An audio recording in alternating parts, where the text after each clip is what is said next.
talking. Yes. With the two pieces, or with the Brahms, really, I can see it's going to be extremely helpful because if I'm not searching for how long to hold the word when I'm actually trying to sing, because I've done it already in a very unstressful kind of way. I don't know if I'm doing it exactly like you said, but well,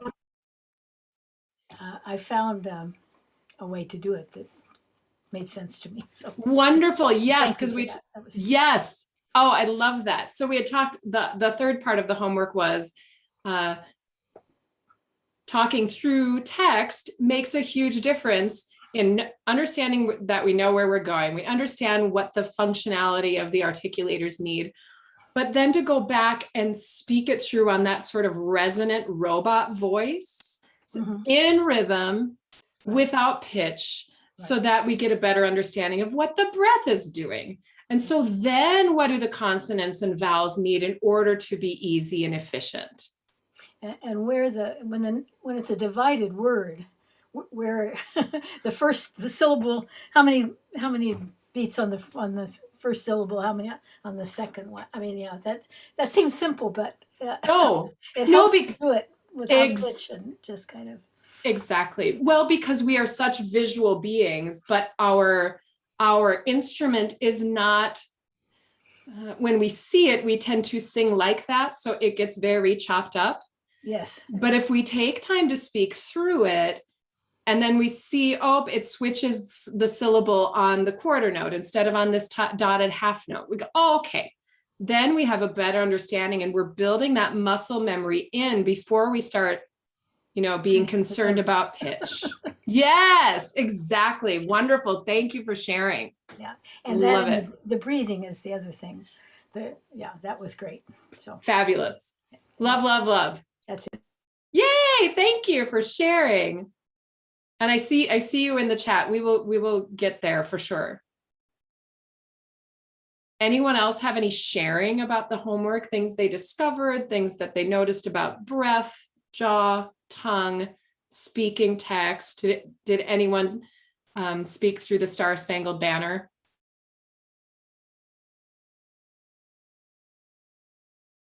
The scariest thing to sing, I'm going to be honest.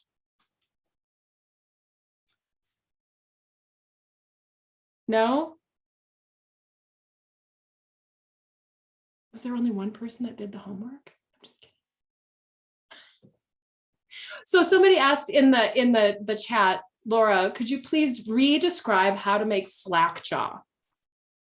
Because we talked about how much easier life is when our jaw can release. We carry so much tension here in everyday life often. And part of it is because our jaw was not intended to slack. It was intended to close to keep us alive because we need to eat. So when we're singing, we're kind of going against what our jaw was built for, which sometimes then makes it tricky. So when you think about it like that, then we don't sort of get anxious about having a tight jaw. We're so built as humans to shut our mouth, to chew, not to leave it open. But we singers need to leave it open. So one way to just get in touch with slack jaw is I like to, first of all, find where my jaw hinge is. It's right by the ear.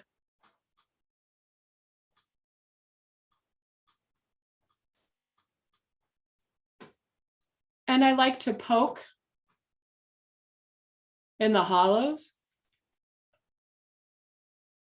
And you notice when I do that, that my tongue sort of naturally, the tip is behind my bottom teeth and the center is sort of slouching out. So now we're going to say all the vowels, a, e, I, o, u, the Italian vowels, the Latin vowels, all in the same space by just shifting our tongue. A, e, o. Teeny little bit with the lips, but you can keep all of the vowels in that same neutral space. Try it again. And I,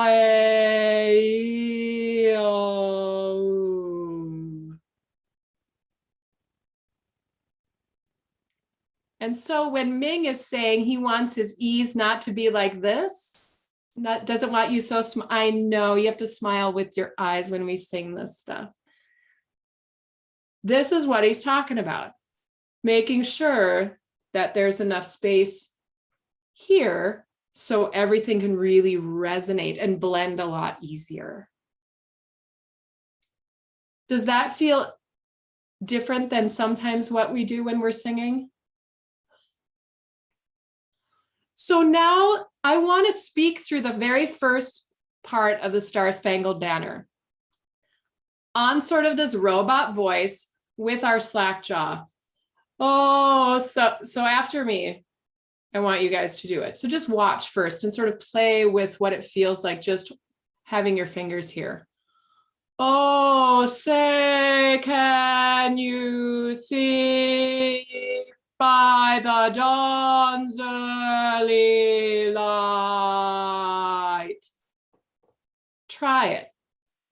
And oh, say, can you see by the dawn's early light?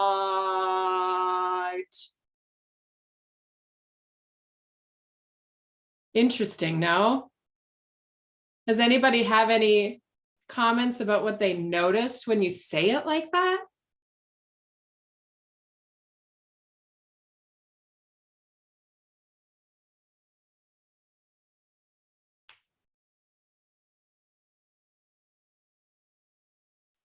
So much more focus on the vowels. Sounds drunken. Hard to do the consonants. Ah, interesting.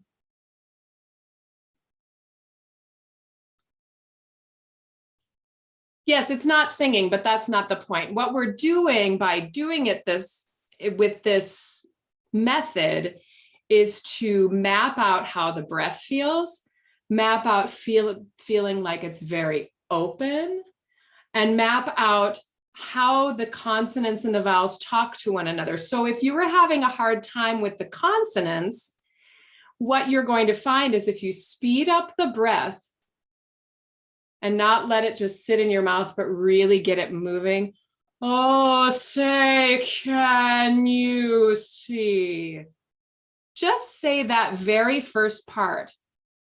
Try it. Oh, say, can you see?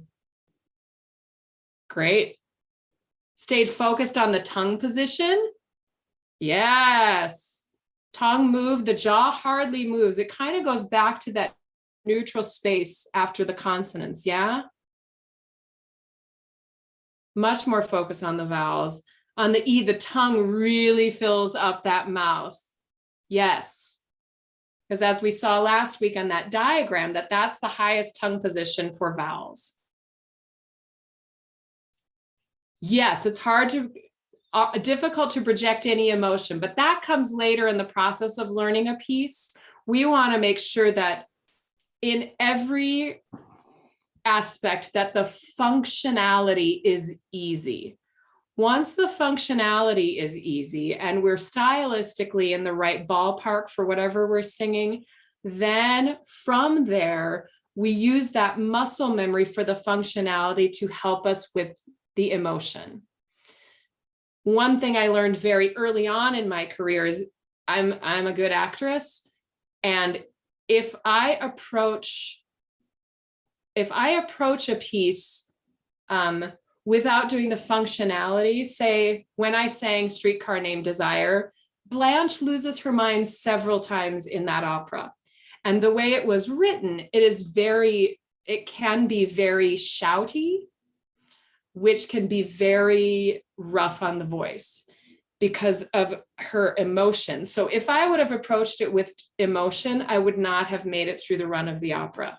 So my job was to speak through it without emotionality so that I could get the rhythm down, so that I could get my breath mapped out, so that I could feel grounded. And then once the functionality was working, I could work in the emotion once I put the pitch back in.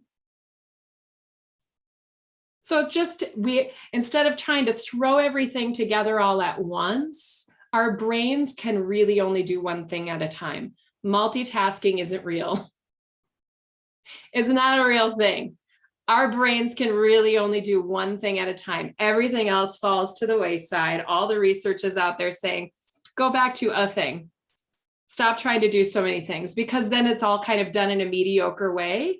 So if you can really take the time on the front end to learn music one thing at a time, then by the time you get to the emotional and the phrasing, you have so many more choices because you've built in this flexibility of the functionality first.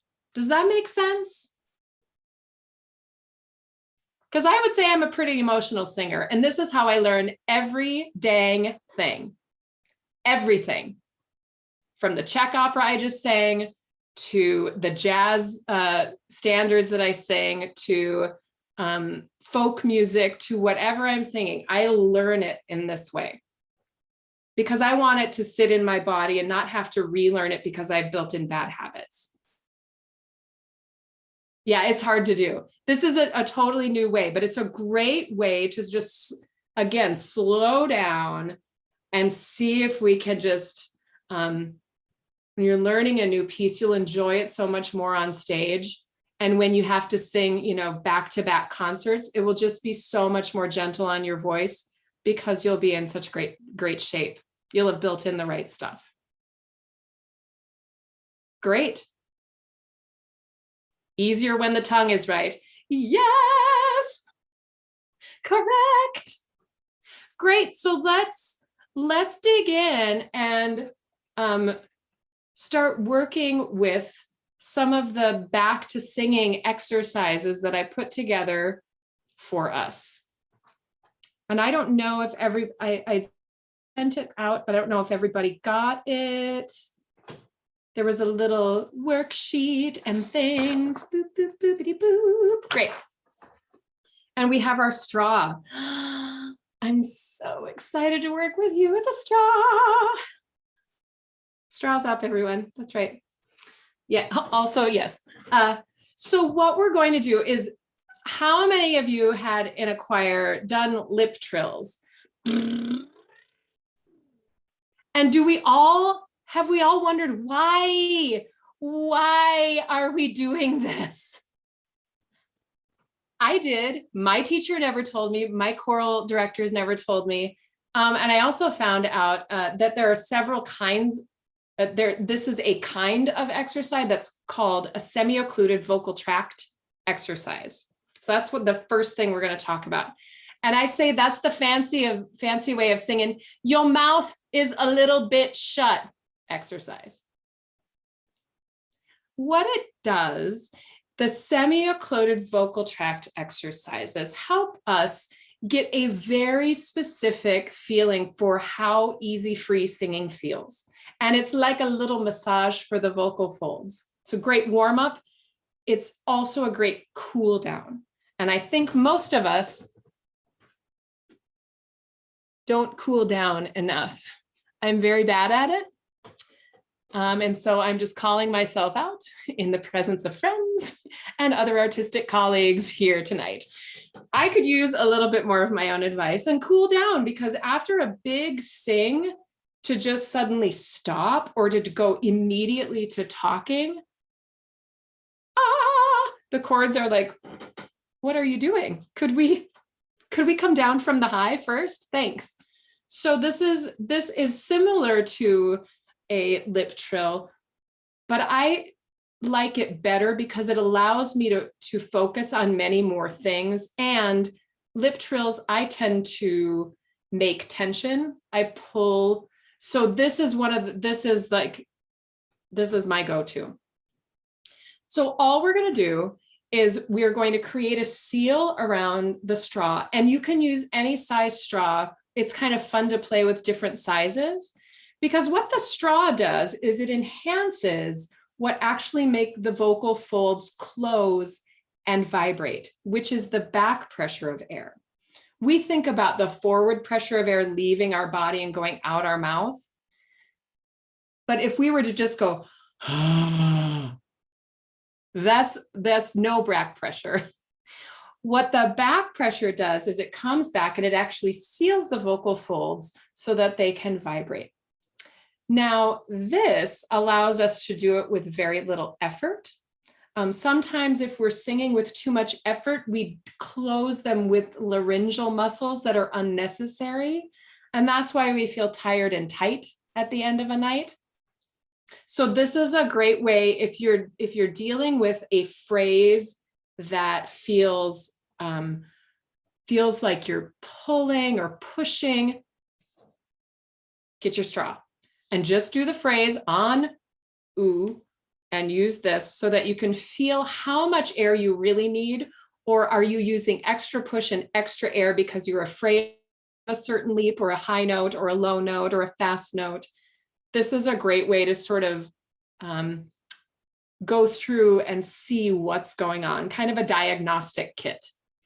So here's the exercise. I'm going to say something you're not going to believe. I want you to be as sloppy. Did you hear me? Sloppy. I don't want it to be accurate. In fact, I want it to be inaccurate because I want every single vibration in between the pitches that I'm going to give you.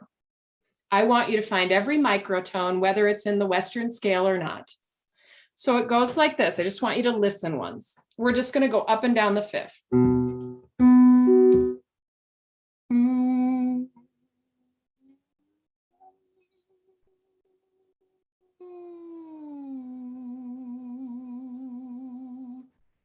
Now I'm going to do it without the straw just so you can hear it a little bit better. Sometimes the vibrational pattern doesn't catch on the microphone very well. So it just goes like this, nice and slow.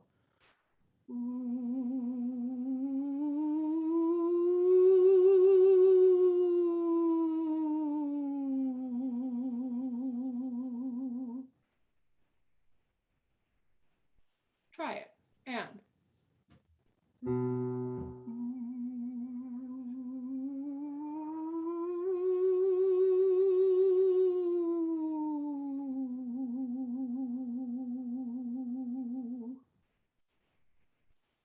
Good, let's keep going. And.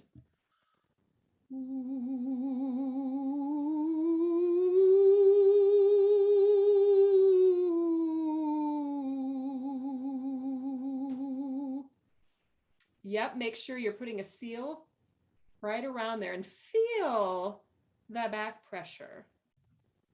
And yes, for those of you that don't have this printed out, I will share my screen about what this looks like in just a second. And again.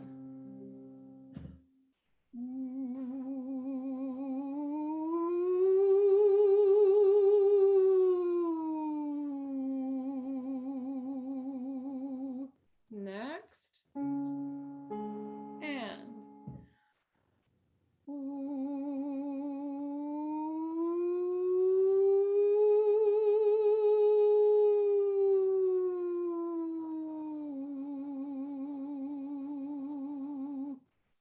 Good. Did you hear on the end of that last one for me, there was a little skip? That was my voice not phonating quite right. So what I would do, because there's a little bit of gunk sitting right there, or I've been talking a little too much today and it just doesn't want to quite close, I would just go over that tiny little part again.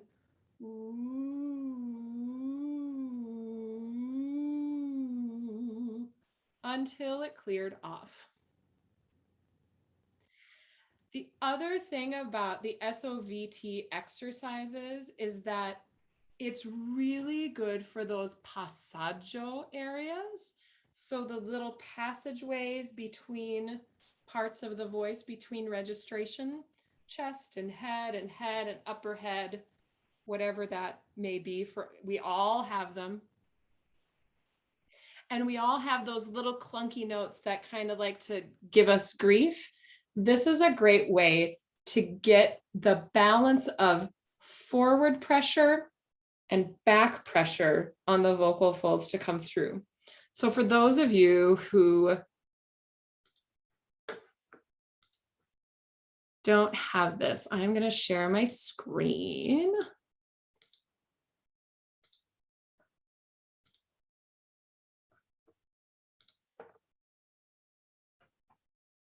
And so it's time to get back to singing. Now what?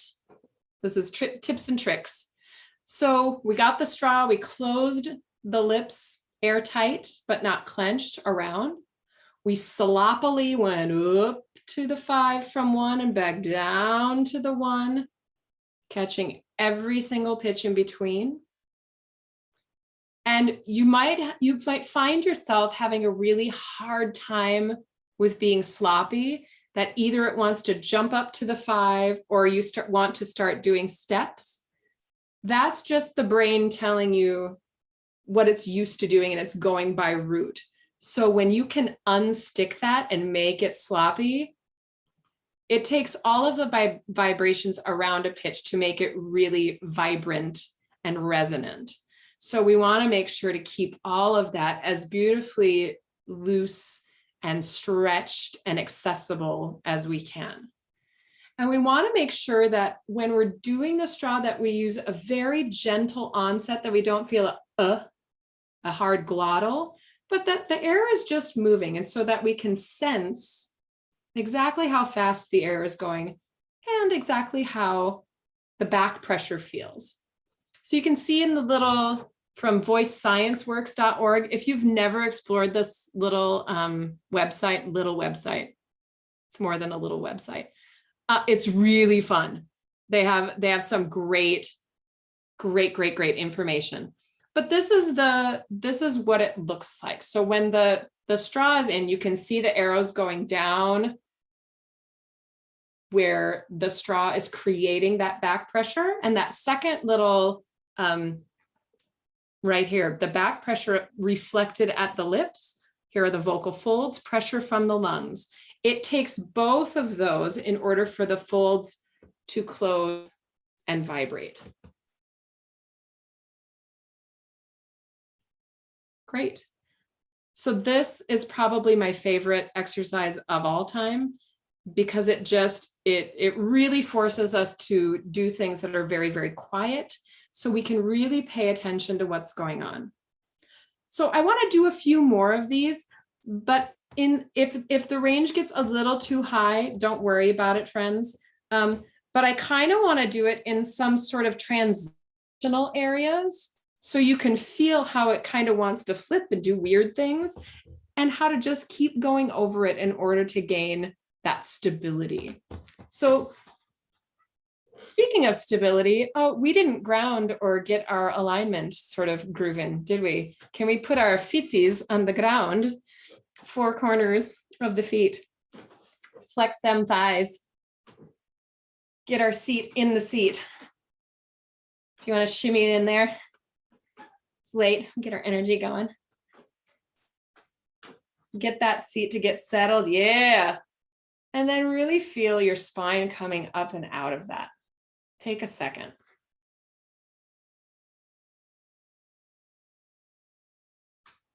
And you can feel when you let your spine come up and kind of get floaty while the rest of the body is really sitting nice and low. You feel your rib cage comes up and off of that abdominal muscle that we need for stretching down for that breath. Take a few breaths here.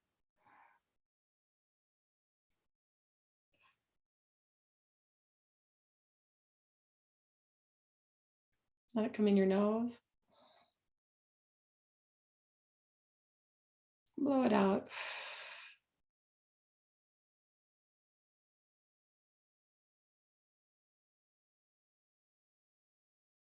Now grab your straw.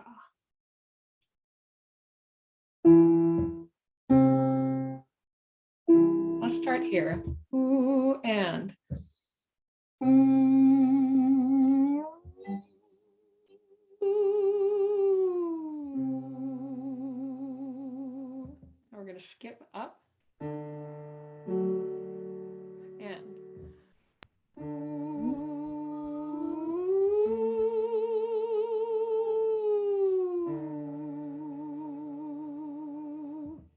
Good. We're going to skip up again.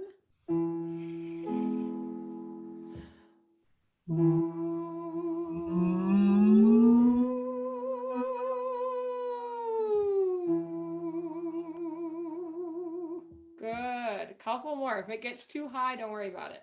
And.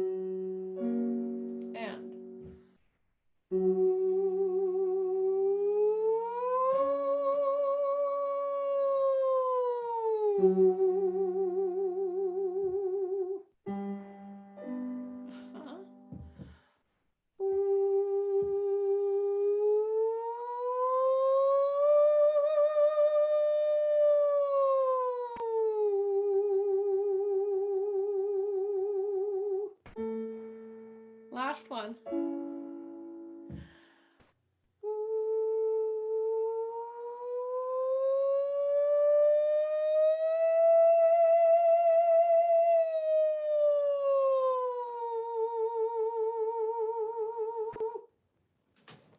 Good.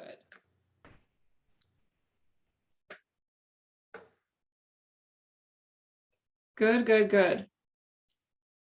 Ah, somebody talked about working with a speech therapist, straw exercises. Also, doing straw exercises in a glass of water and blowing bubbles gets a little bit more breath pressure, but also allows you to see that you're continuing the air. Like you see visual proof. Air is moving, air is moving. Great. Wonderful. Chords don't feel strained. Buzzes at the passaggi. Yeah. Some transition with ease and some, yes, yes, yes, yes. And the pressure changes. You can feel how that, there are places that you'll feel that want to stress, and this really allows for that not to happen, especially if you really are sloppy and you go slow, slow, slow, slow, because it allows then for the muscles. It takes 100 muscles to sing. So when we're going through these registration shifts, it's new muscles and new use of muscles that need a second to adjust. I love Janet. Yes. Almost relaxing. Yes. It's very It's a great warm up, great cool down. Wonderful. So let's go to, we did some of this last week, where we did some breath management on voiced consonants. So let's just review. This is also like a SOVT, except our mouth is all the way closed on the V. So first of all, do like we did last time. Put your hands on your rib cage.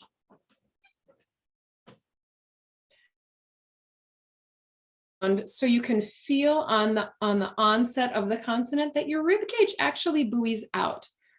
V, v, v. Feel that. V, v, v.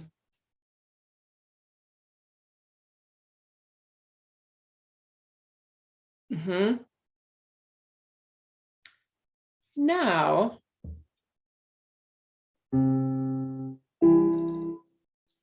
actually, let's pick a pitch.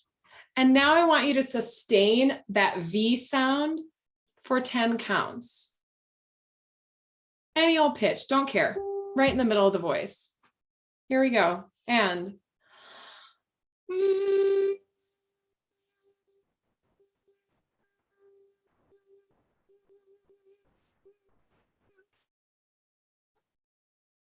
how did that feel? Anyone have any comments about how that felt? You can just unmute and say so, or slip something in the chat. Good.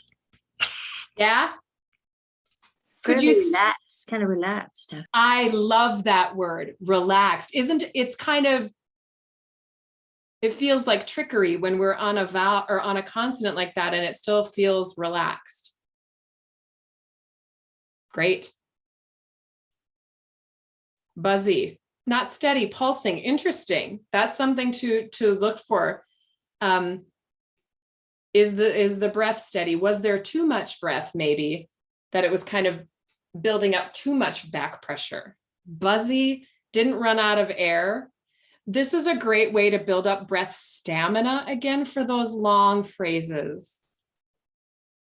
I know that you all have very long phrases to sing in these things. And sometimes it feels kind of stressful to get all the way to the breath mark, or to get over that no breath mark where everybody's like, okay, where are we staggering? This is a great way to just sort of, again, map out what it feels like. Yep, more breath than expected. So now do it again, and let's just do it on a 5-note, just right in the middle of the voice again.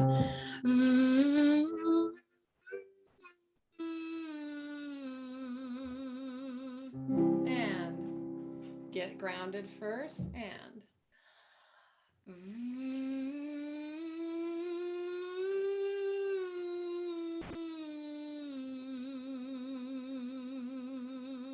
good. Feel those ribs expand, and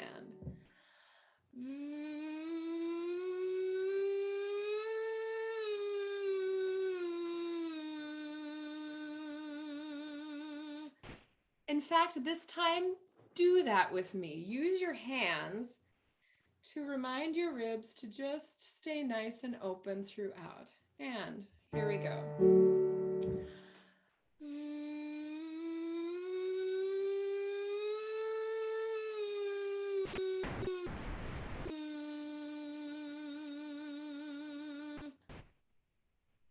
Interesting, no? How just some hand movement can help us keep the breath more steady and help it keep moving. Great. This is a great one, again, for building that stamina. So if you feel as you're coming back, oh no, the phrases, I'm singing short phrases, it's been a while, do this little exercise. And it doesn't have to be on any sort of thing. Just pick a pitch and hold it for different durations and get grounded and do it all just in little snippets to start really reminding the body how much stamina you really do have. But it does take re-coordinating everything for sure. Uh-oh. It is plugged in all the way. Must. Hold, please.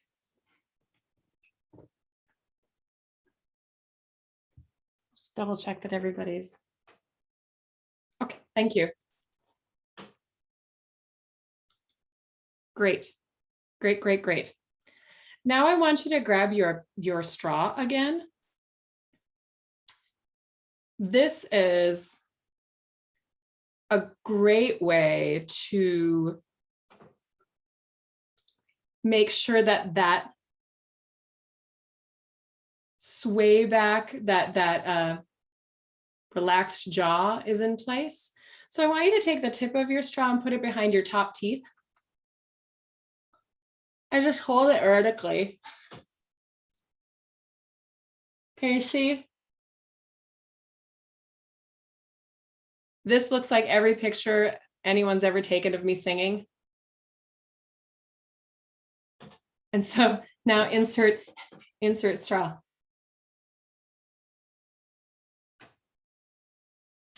So if you can, let it. I see you, Christian. I didn't mean to call you out. No. I love it because we're playing with like how I'm not a big fan of 3 fingers wide open mouth situation. But what is useful is making sure that we can, if we're holding this just straight vertically and resting it in our chin, and then putting the tip behind our teeth, then just let your lips go. And say, and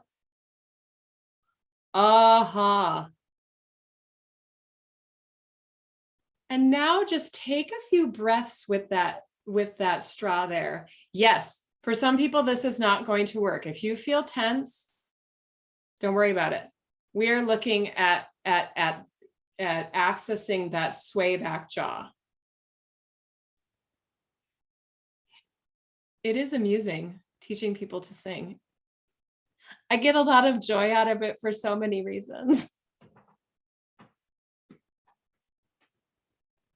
So yes, if it causes tension, don't worry about it. You just do the hollows, poke your face.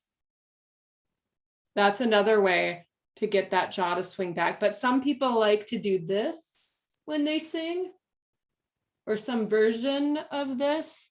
And that's when the sound gets very distorted. So if this causes tension, just poke your hollows, and we're gonna sing on this so you can feel how open it creates the space for the nasal passages, the nasopharynx at the top of the vocal tract, the oral. We're accessing the soft palate and the oral pharynx right about here in the vocal tract, where it's really, really, really open. So again, middle of the voice, we're just going to sing ah on those 5 notes up and down, and ah.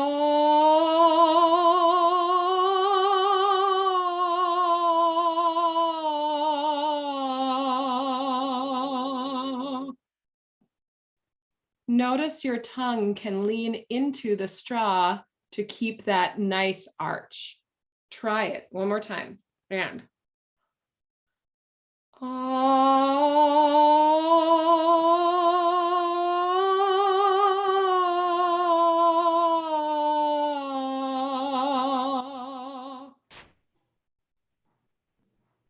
good. How did that feel? For those, again, if this is tense, poking and just letting the jaw release. And you can take that all the way through the voice. Yeah. It really opens up the oropharynx. It really feels open in the back. It's amazing. Yes. So when Ming is saying find your cathedral, some choral directors will say that to really find the dome and sing into that. This really helps, so you can breathe into it and then just turn that air around and start it with that in that space. Great. Anyone else? My dogs are losing their mind. Sorry. Great, great, great, great.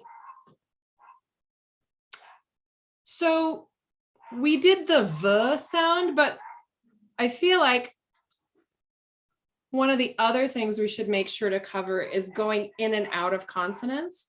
So let's play around with that V and just move from the V sound to an E.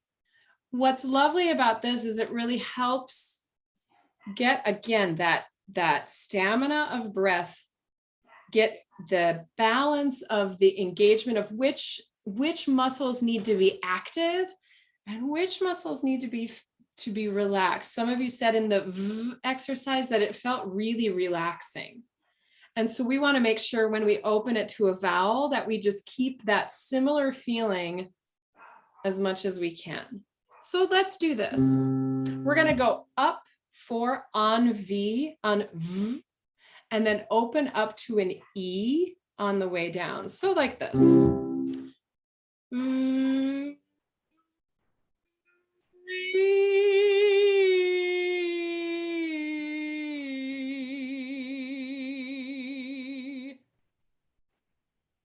Try it. And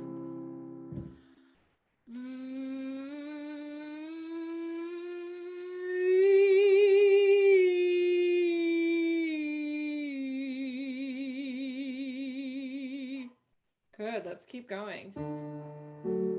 And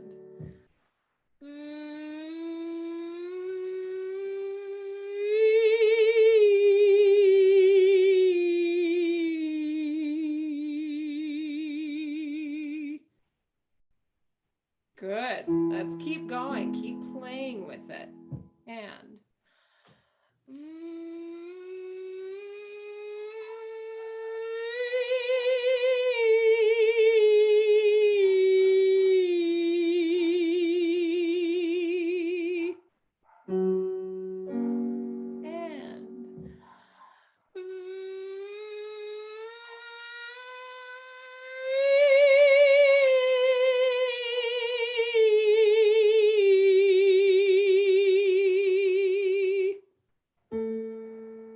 typing a lot. Love you, sopranos. And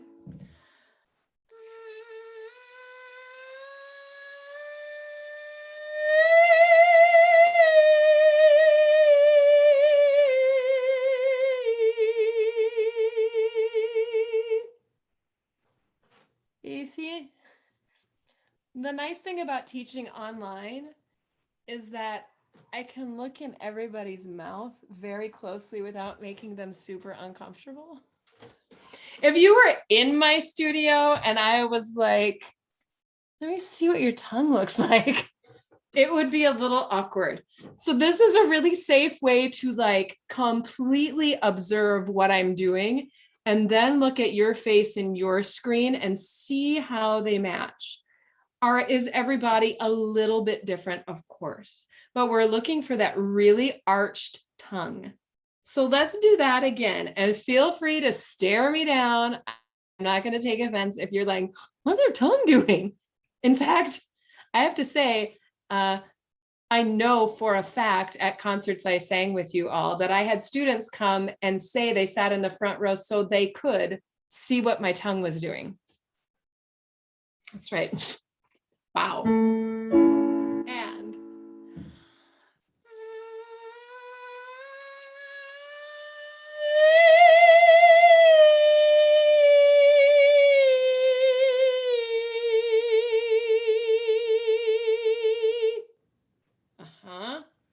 let's do a couple for the, let's prove that we can take this up as high as we need to. And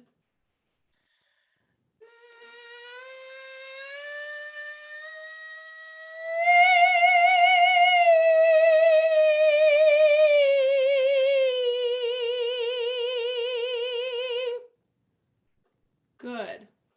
What are you all noticing going from that V to the E?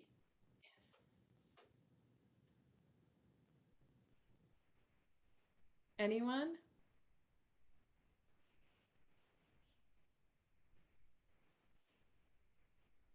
Any observations? The E is more focused after doing the V. Wonderful. Tongue movement. Yes, yes, yes. Yes, it's not so much work to open from the V to the vowel. It's just right there. It's a tiny little rotation. We think it's so far, but we don't have to go that far. Using less air to get a full tone. Less is more. Yes. Feels great to open it up. Yep, have to open the mouth more for the E for sure, but it's not too far away from that V. Wonderful. I love the observation using less air to get a full tone. That air is moving so fast over the shape of your tongue that you're doing so much less work. Wonderful. Great, great, great, great, great. So now let's look at V's sister consonant, F. Often the aspirates that feel like they take so much air that we're like, how are we even going to get to the end of the phrase? So I want to offer an idea. When we're saying letters like S and F, when we speak them in just regular life, it's S and F. So say them once and just feel that extra back pressure and the core engagement that happens. Dogs are protecting me from the leaves that are falling outside, or who knows. So just feel that when you're saying something like, I won't sing for free. Say that sentence with me. I won't sing for free. Can you feel how the S's and the F's kind of pull energy backward, and you have to engage your core a little extra? So I would consider this, anytime you have an S or an F, instead of letting it go S or F, I would see if you can always put it through a funnel of ooh. I won't sing for free. Now say it. I won't sing for free. It feels totally bizarre, but when we're singing, we have to elongate both consonants and vowels in order for the resonance to happen. So I think we need to remember that too. So now let's do the F, same little exercise, but I want you to do the F much before you start singing. And I want you to notice that it doesn't have any pitch. We should feel no vibration here in the folds. Should feel nothing here. It should just be fee. Try it nice and long. Here we go. Fee.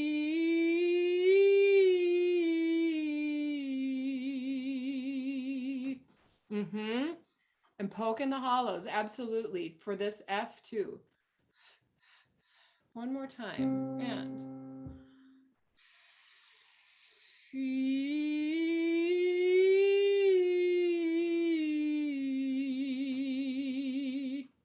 Let's keep playing with this, and fee.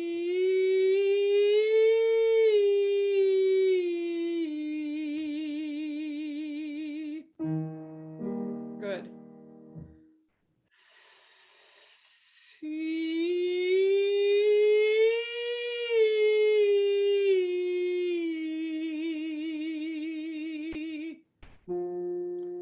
Let's change it to an S as in Sam this time through that same thing. You're going to want to make sure just to pay attention if your mouth wants to do this, because that throws off the whole shape of the vocal tract.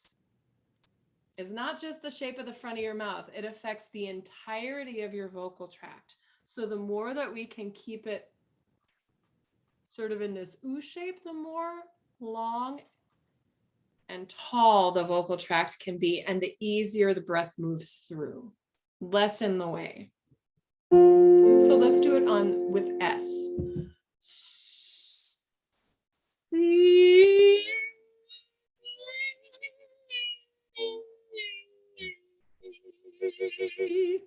Good. And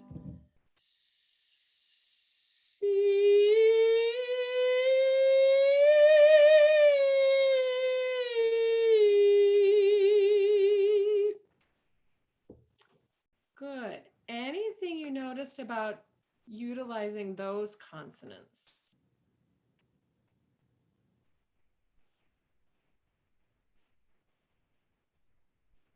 Channeling my inner Maggie Smith. Love that.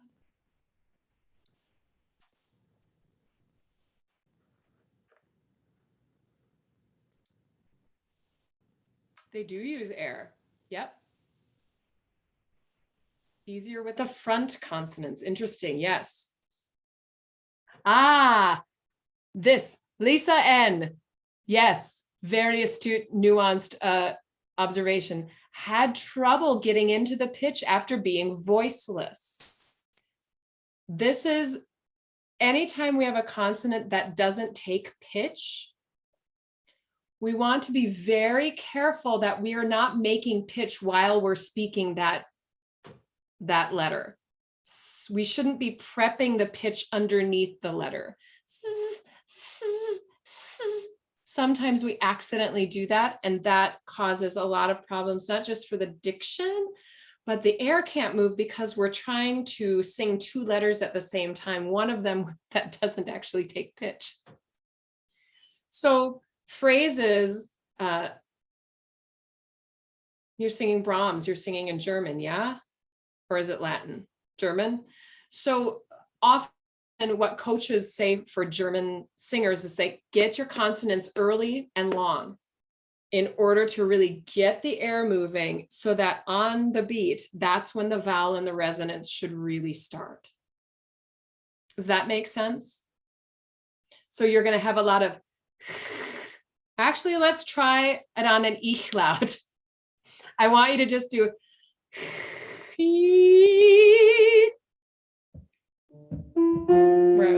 let's try it. And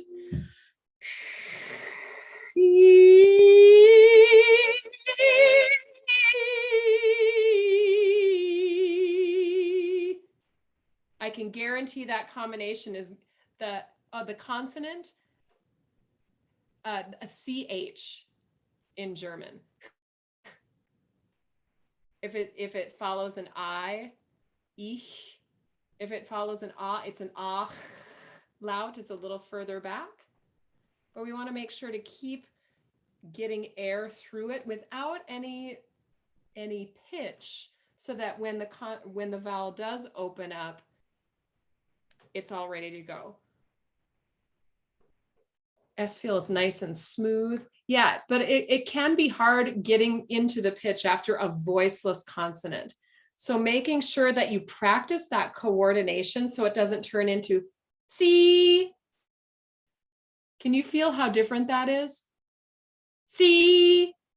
And how much more effort there is instead of C. Same amount of time, but I've really practiced hard. Go figure, a lot of practicing to make sure that basically I want the consonant shape, I want the velocity of air to match what I want the vowel to have in energy of air and shape. So if I give an S this shape, guess what the vowel is going to get?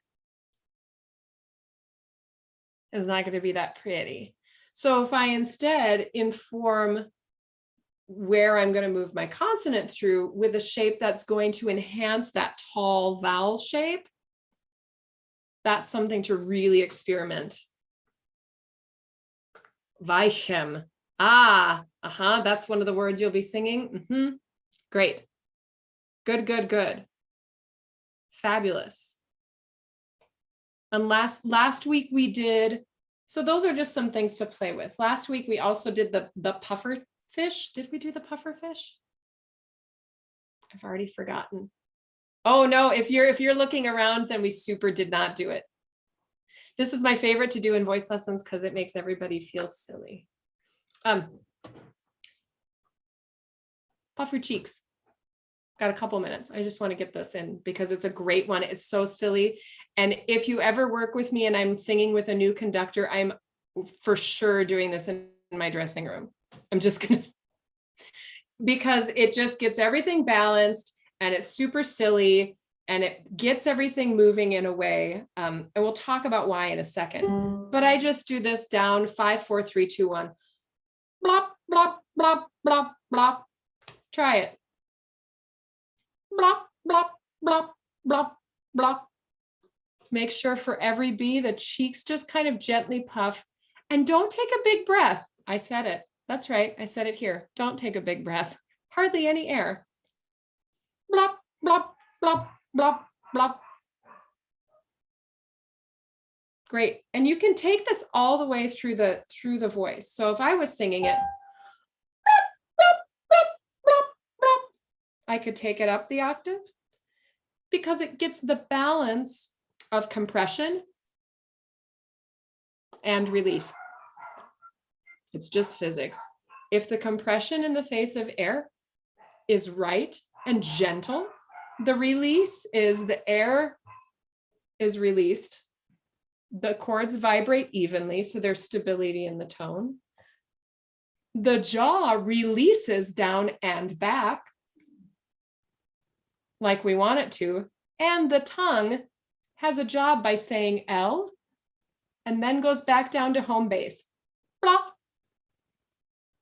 Right back. So that is a great one if there's a note that feels out of reach, if you're working on a staccato phrase, just to get like, there's very little effort needed, but it is the balance of energy and release. Great. And then I think this last little guy, just basically, we did resonant humming already. And then I added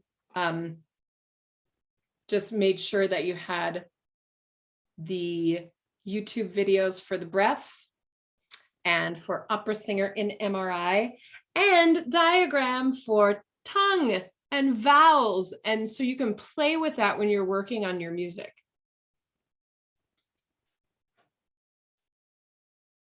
Yeah, that pufferfish exercise is just, it's wonderful because it really does get all of the bits and pieces of the articulators to work together with as little air as possible, with as little energy as possible. It's just very balanced. And you do these and play around with what works for you in different scenarios, and you'll be back in shape in no time. No time, I tell you. Wonderful. Any just final questions before I leave you to Derek to do more singing? Hi, Derek. Hey, Carrie. Hey, everyone. Good to see you and to catch the last couple of minutes of your presentation. Looks like I should have come on right at 7, but at any rate. Yay. Well, thank you, everyone. If you have questions, let me know. But it's been a joy to see you all again, and happy singing together soon. Thank you. Thank you. Take care, y'all. See you soon. Bye. Thank you. Bye. Well, good evening again. It's my pleasure to be here and to join you virtually. Hopefully someday I'll be able to join you in person, but it's really my pleasure to be here and to I get Ming being away. It's really it's good for me to be back. For those of you who don't know me, my name is Derek Tam. And many moons ago, I was an assistant conductor here at Berkeley at BCCO. So it's good to see some very familiar faces and also some new ones across the screens. I had a chance to scroll through when I came in a couple minutes ago.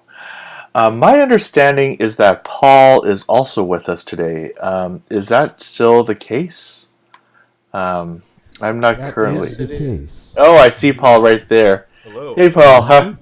Yes. Okay.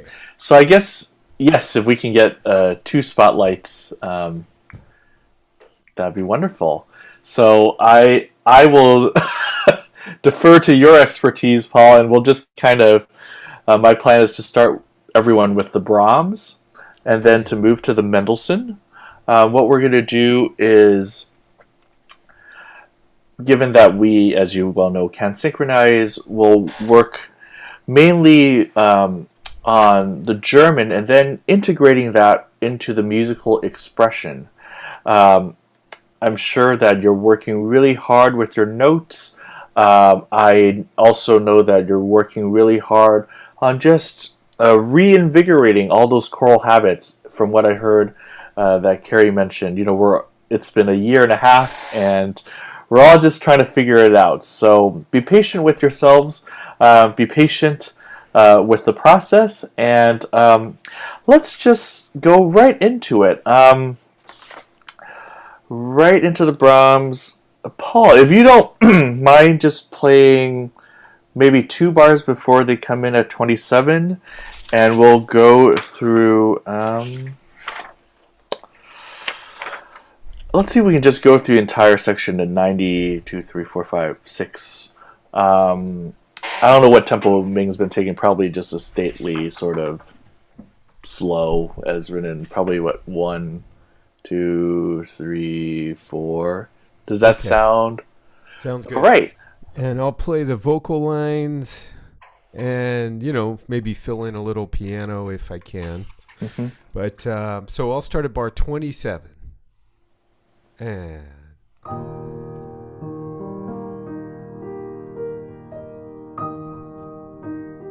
3, 4, 1.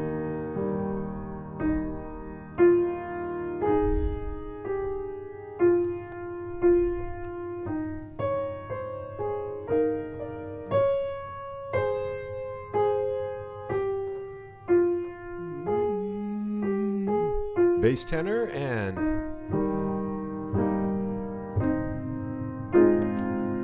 sorry.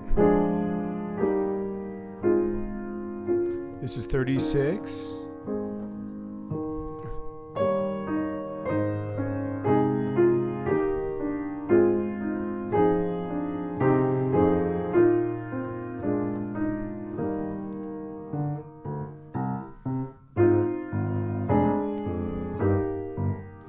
And 4.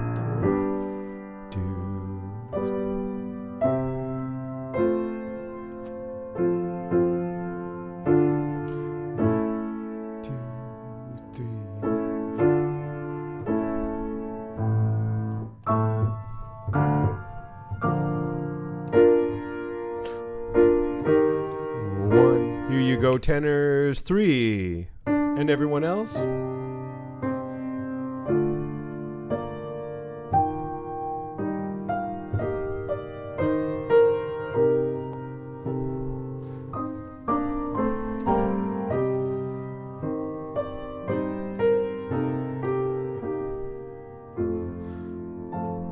And 1.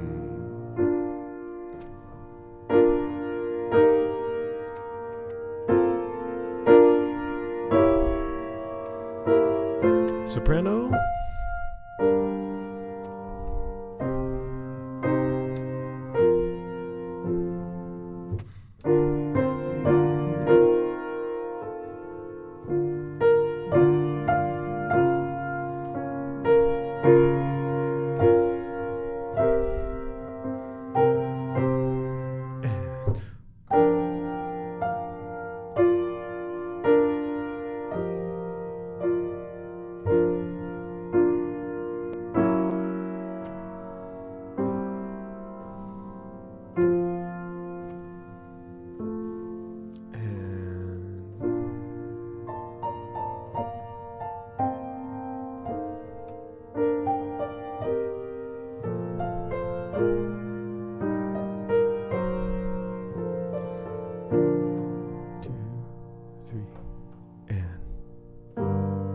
This is bar 69 right here. And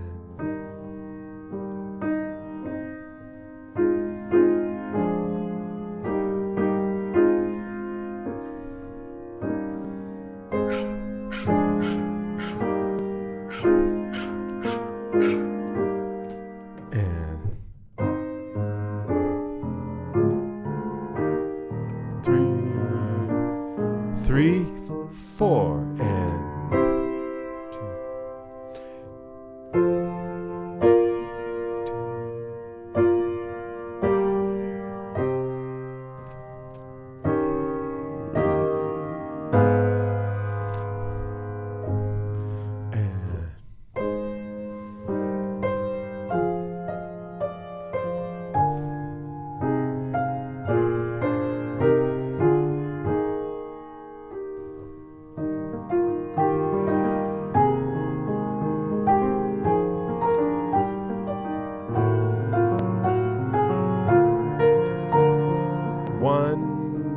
tenor.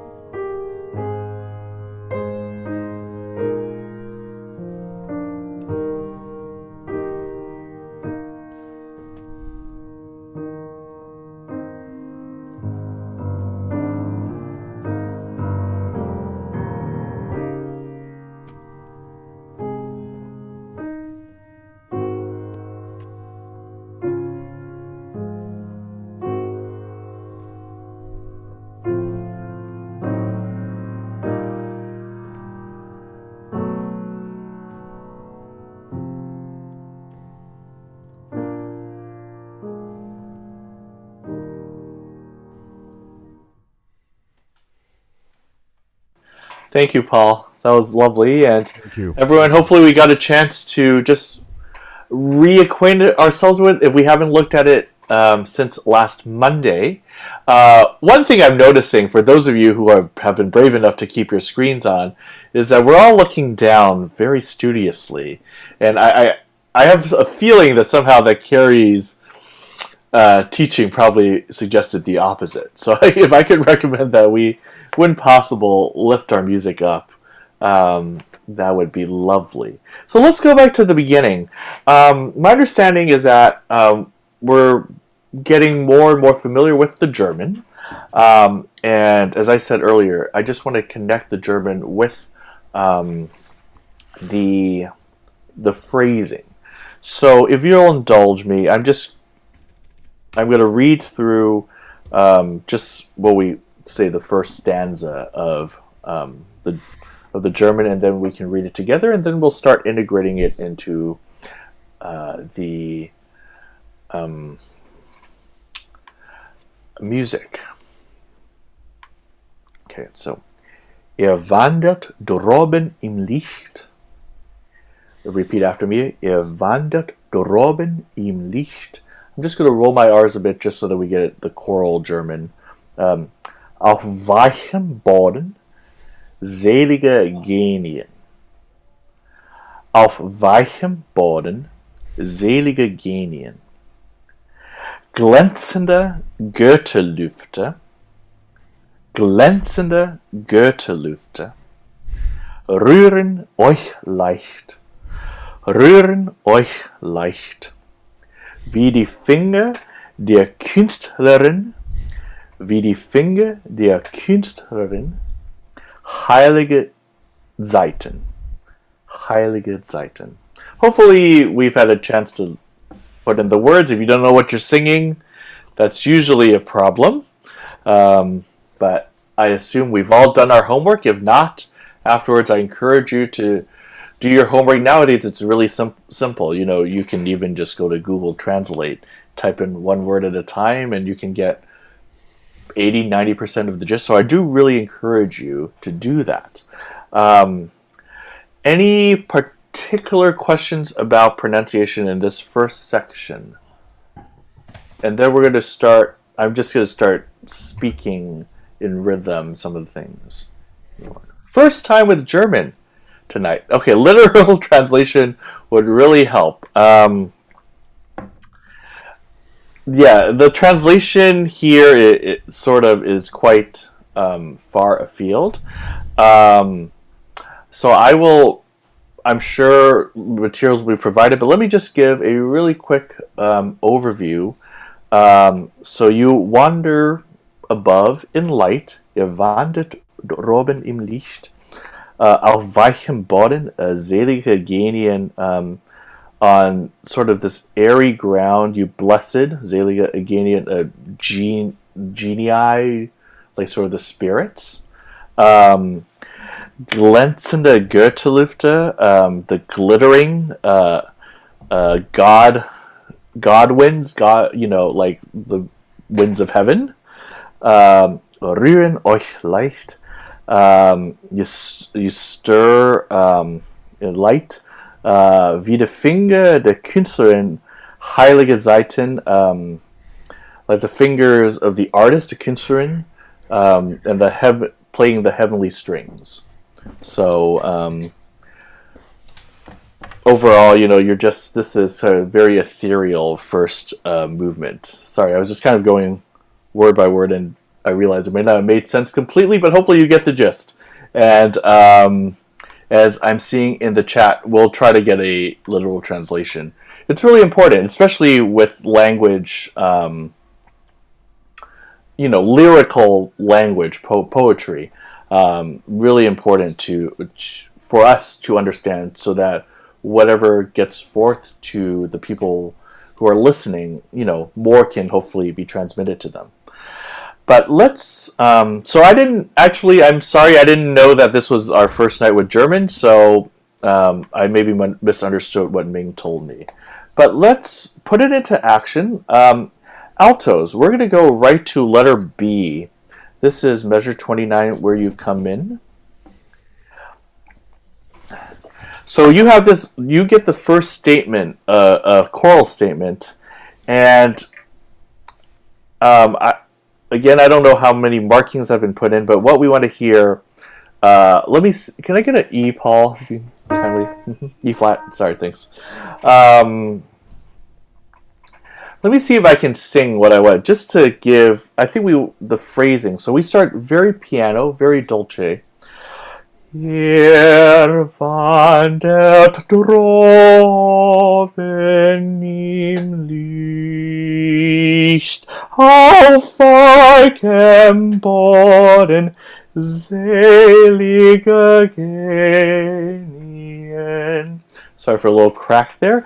I haven't warmed up, but what we want to do, it's nice we're a large section, right? So breathe when you can, but let's if I think we can have a first arrival on light, and then it sort of blossoms ba ba on that seventh, kind of a imagine it's almost like a little bit of a glissando, and then we have this falling line. So let's try at 29. Let's do it together, altos and me. Breathe when you need to. Imagine if we're in a section, it'll just be the seamless sound. 1, 2, ready, breathe. Hier wandert droben im Licht auf weichem Boden selige Genien. Of course, everyone else, if hearing this first word, you can also sing with me in your octave. I really try to put a little bit of space between 32 and 33, right, with the comma, acknowledging the comma between bottom and then the ground, and Zeliga, the blessed, again, the Zeliga again. So it's kind of like a little parenthetical, if you will, and that can be very soft covered. Let's see. Let's do that one more time, and then we'll move on and see if we can apply that phrasing to our respective parts when we come in at 34. Of course, sopranos, you do a lot of the same, right? So one more time, sopranos, altos. Do. And a long breath. You've been waiting, 2 minutes or so to make it count. 1, 2, 3. Hier wandert droben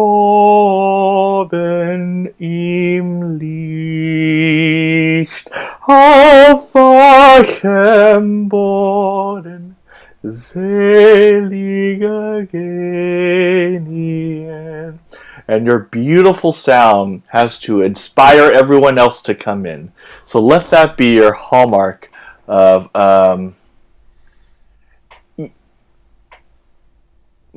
yes, exactly. I'm seeing Margaret. Yeah, Finga, we haven't gotten there yet. To the comment of that, and then no breath in measure 31. Yes, I'm just saying as a section I can't. So it's not finger, but it's Finga. Yeah. So I don't. Might have been a question about that, but if I said something else, I apologize if it came out incorrectly. Great. So let's. You've heard enough of my singing. Paul, could you take us from 29 all the way through 39? Sure. Thank you. 2, 3, and.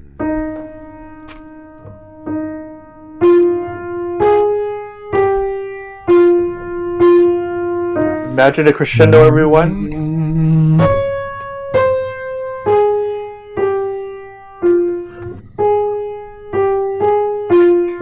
And.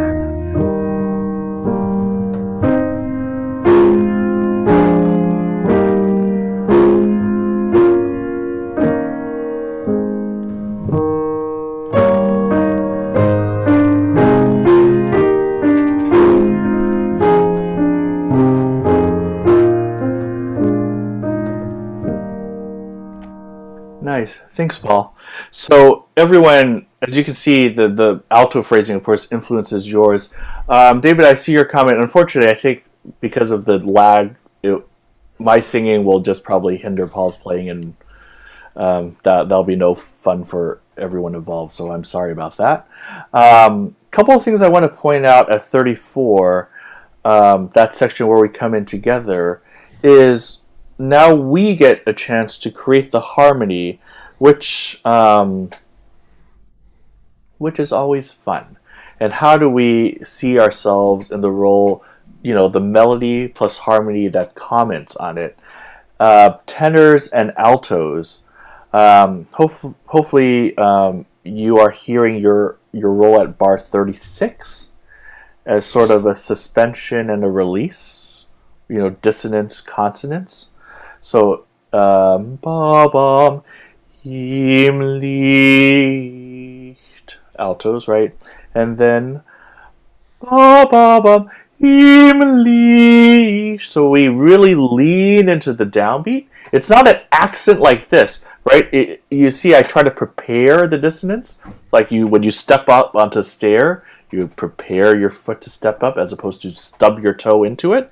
So let's do altos. Can you sing with me the last note of 35 into 36, practicing the contour of the leaning in and out? Listen to me once, and then we'll sing it together. Im Licht. And now with me, and 3. Im Licht. Tenors in our supporting role. Bombardim im Licht. Notice nothing is sudden, right? It goes in gradually, it fades out. Tenors with me. 2, 1, 2, 3. Im Licht. Let me just make sure. I'm just trying to keep the chat up. Okay, nothing so far. Basses. You just have the most gorgeous bass line. That ba ba ba dee da ba dee dee dee dee. I think throughout here, can we sing it once on do, just to capture the gentle feeling, the sempre dolce? Yeah, just the basses. Paul, if you don't mind playing. Sure. 2, 3, and.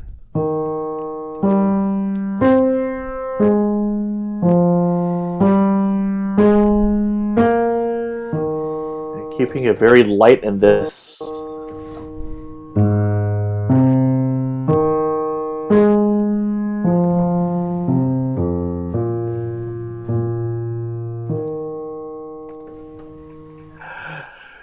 Brahms, if he were a simpler composer, for example, at bar 37, all we have is just, a very standard progression. Bum, bum, bum, bum. Kind of 4-2-ish thing, and then 5-1. He could have done bum, bum, bum, bum, but he did bum, bum, bum, bum, bum, bum, bum, bum, bum, bum. Pardon the intonation, but it's just, if you think of the slow movement and just kind of fitting that in, your notes are never busy. They are just flowing through. And of course, altos at bar 37, pick up to 37. Do do do do do do do do do do do. Same thing, little waves here and there, but otherwise it's very smooth. Can we have everyone write at whatever you have at 34? Do do do do do do. Basses keeping the smooth line. Tenors, altos, that dissonance, consonants at 36. And then altos, if you can really bring in the phrasing after that. Paul, if you would lead us in. Sure. This is bar 34. Correct. Bass, tenor, alto, soprano. 3 and 4.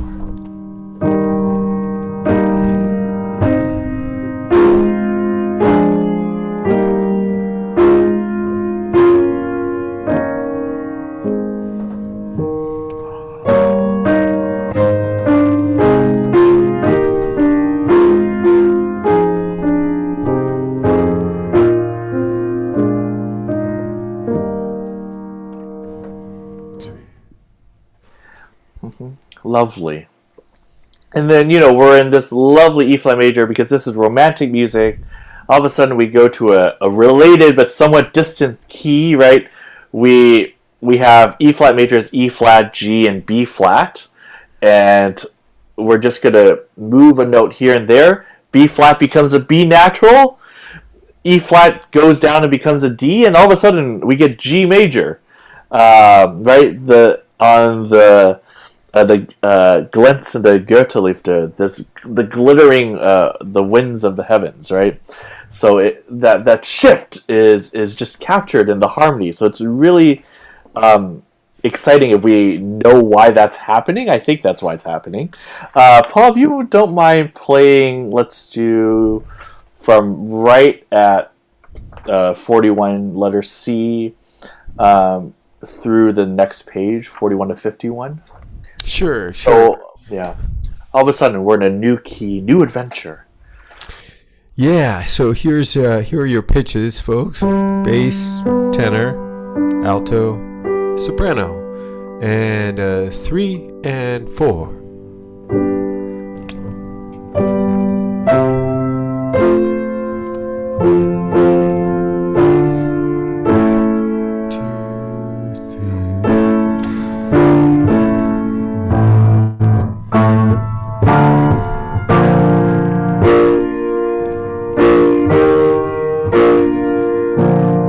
Tenor.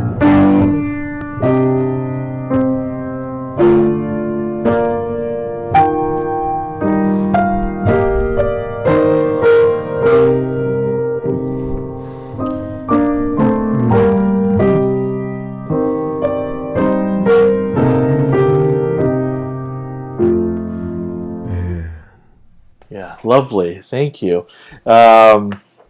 So, we've ascended to a new realm. I love sort of the kind of, if you will, quasi 151 thing at chorale, like at 43. Just again, everyone pointing out the harmony, right? The commentary. Paul, do you mind playing just sort of the harmonic with A major to D minor A? Oh.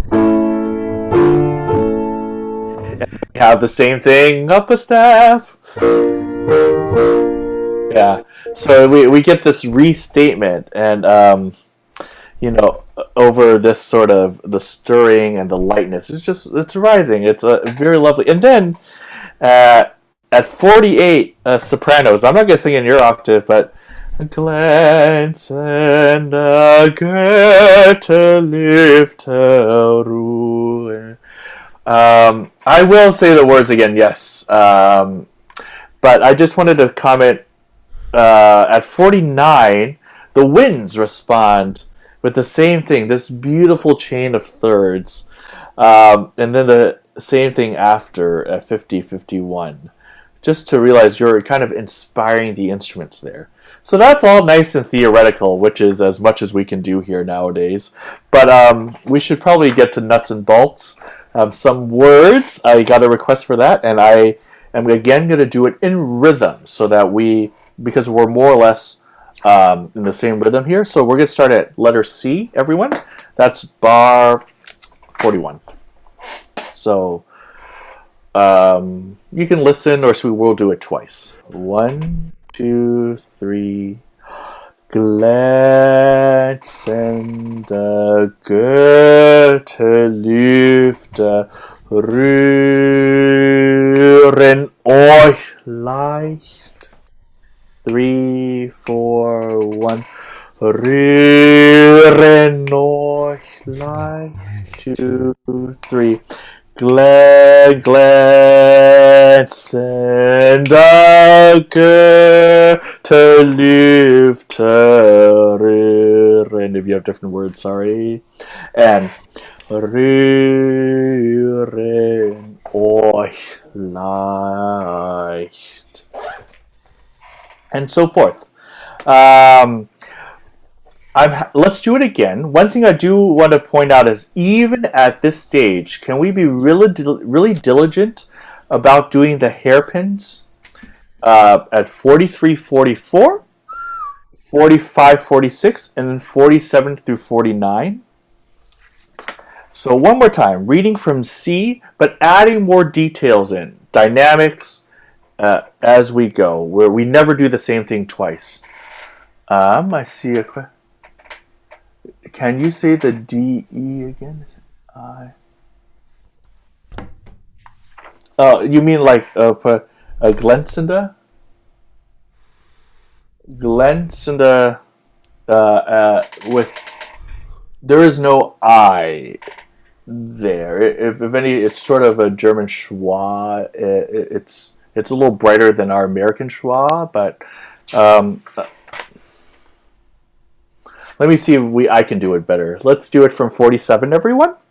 Multi piano, but a little bit lifted. 1, 2, long breath. Glänzende Goethe Lüfte rühren euch leicht. 3, 4, 1. Rühren euch leicht. 2, 3. Glänzende Goethe Lüfte rühren. 3. Breath. Rühren euch leicht. Of course, I apologize to altos and tenors at 47, 48. I'm not reading your rhythm. I can only read one rhythm at a time, but the same phrasing applies. Great. I would also say that at bar 50 and 51, we start off kind of fairly rich, and then as we follow the soprano line, it gets softer, but there is still a little hairpin getting into leicht, since that follows the text, okay?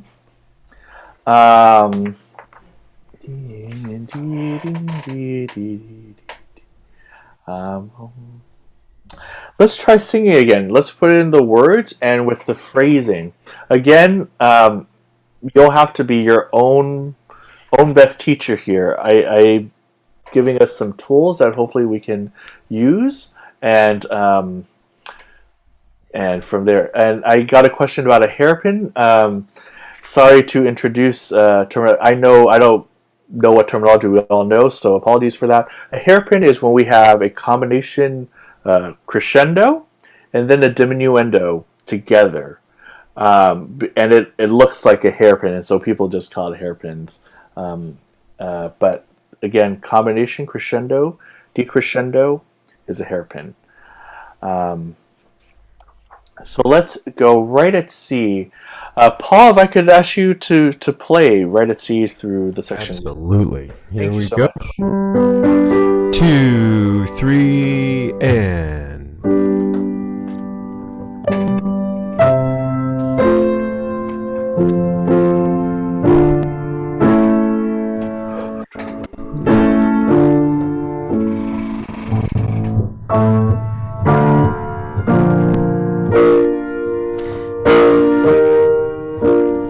Two, three.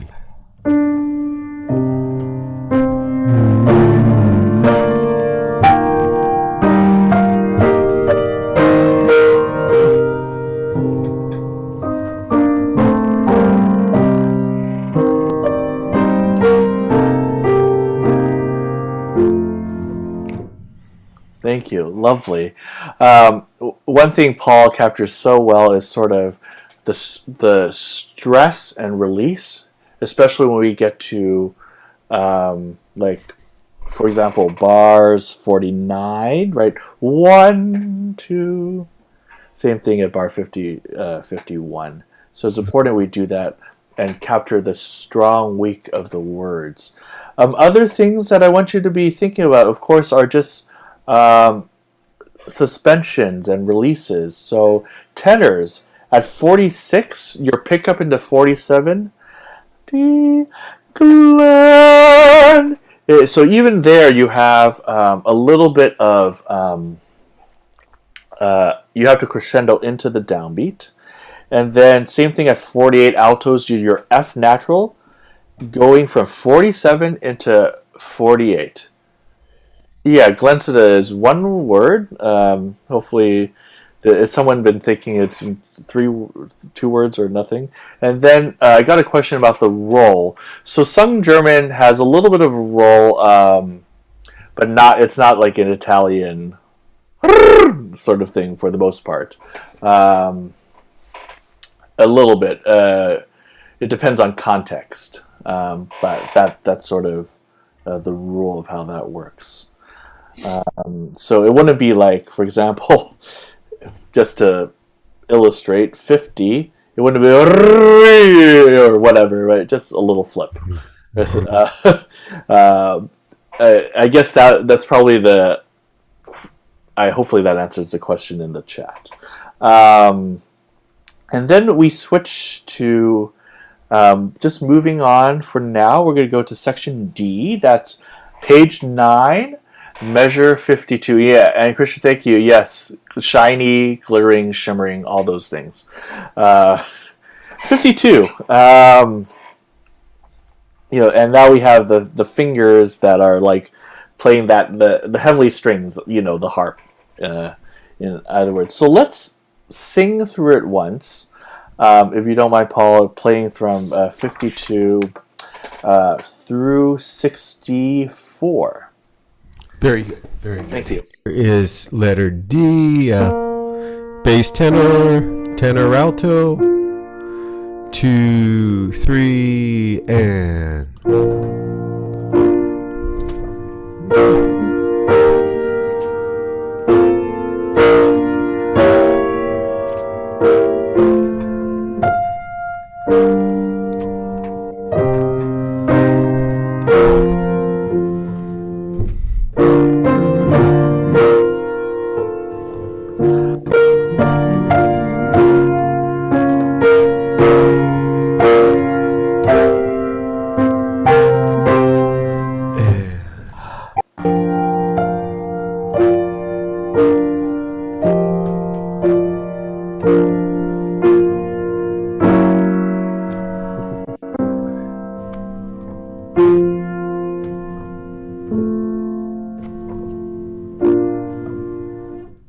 Thank you. Lovely. We'll go through the words again, but I just want to point out a couple points I want us to be aware of. A lot of chromatics, right? But the big picture is that we were, if you think of the home key as E flat major and we're in B flat, this is a section in B flat. So the 5, for those of you who like harmony. But, in this romantic sense, we just take all these detours here and there, but I don't want to lose sight of the forest for the trees, but now I'm going to actually ask you to do that with by going into some more detail. At 54 sopranos, you're just kind of painting the word of the Heilige, right? These holy, heavenly, you just go up, da da da, dee, kind of in your passaggio area, which is not very friendly, but you know what? You'll do a wonderful job. Let's see. And then at 62,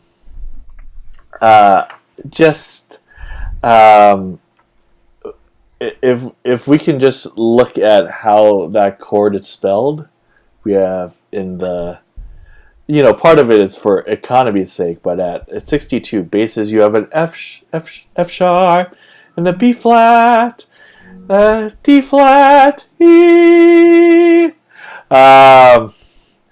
If Paul, would you mind playing it again? Sure. That sounds really normal, right? I hope it's just a plain old 5. We can launch it a happy birthday from there pretty easily, but it's not going where we expect. And if you look at the inharmonic spelling in the piano reduction, we have the G flat there. It's just something I want to point out. The sort of you're being not to get too much into the weeds of the harmony and what's the enharmonic thing. It's like you're being transformed, right? There's something sort of the coded for transformation when you do an enharmonic, but otherwise it's a very standard progression: flat 6 to 5 with the suspension in the next chord, and then you go back to whatever your home key is for the time being. It's just a regular old cadence. But just want to point that out. If people are into symbolism, that's something I can talk ad nauseum about. Other things that are really showing Brahms's craft here: bar 60, top of that page. Sopranos, you have and tenors, the bar after. Just nice to see that in canonic motion. And now let's go back to the text, since, as I said, I didn't realize this is your first time with the text, so I will do that. So if we can speak with me at D, we'll do it twice in rhythm. If I invite you, you can listen once and also then do it again, just so that you can really hear the nuance for better or worse for me. So here's D. Always with a nice, luxurious breath, speaking in a high register when possible. 3, 4, 1. Wie Finger der Künstlerin, heilige Zeiten. And Wie die Finger der Künstlerin, heilige Sei 2, 3, 4, 1, 2, 3, 4, 10. Just to get through the word. Because I don't have that long of a breath, but I'm sure you do, because you've been doing exercises with Carrie, who is a wonderful teacher.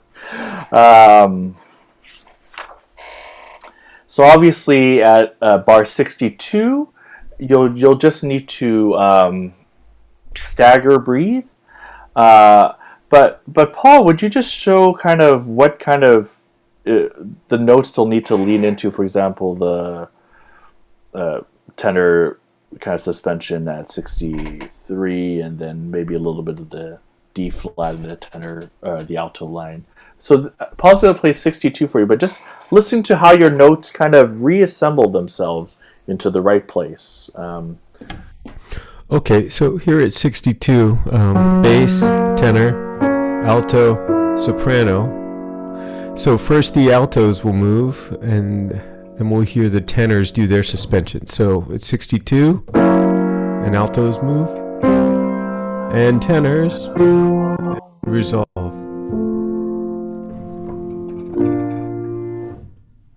Nice, thank you. Yeah, just hearing that harmonic shift. Can we all sing that together? Bum, bum, bum, bum. 3, 4.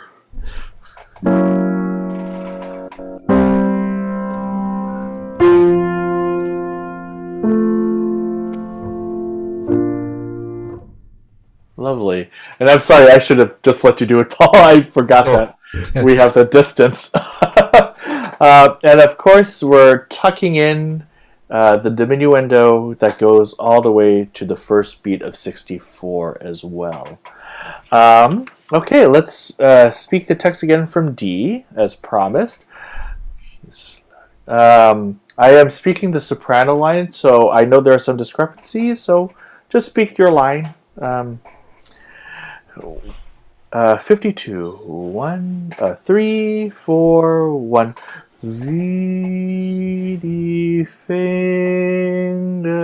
der Künstlerin, heilige Seiten. Wie die Finger der Künstlerin, and heilige Heilige Seiten.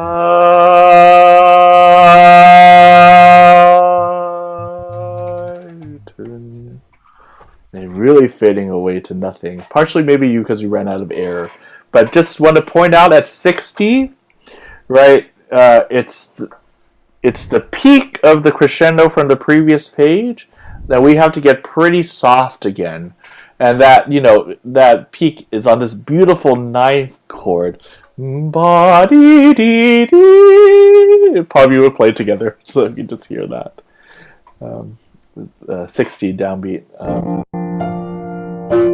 Is that what you mean? Yeah, exactly, yeah. Just to hear that So ninth. celestial sounding there. Huh?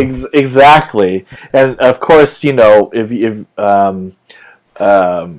the violins on top have ba da dee da ba dee da dee da dee da. They're just doing the little finger altos that you were doing in the 40s, ba dee dee dee, but up much higher.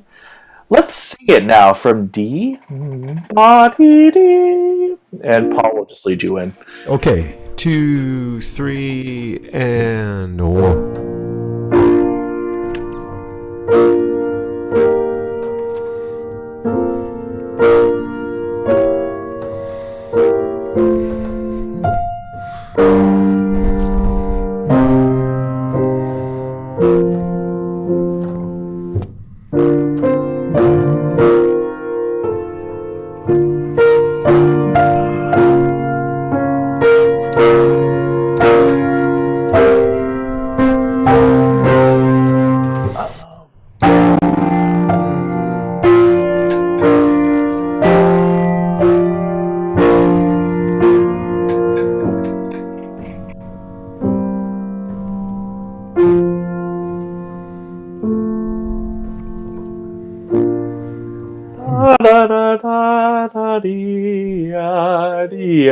And then Brahms puts in the oboe, one of his favorite instruments.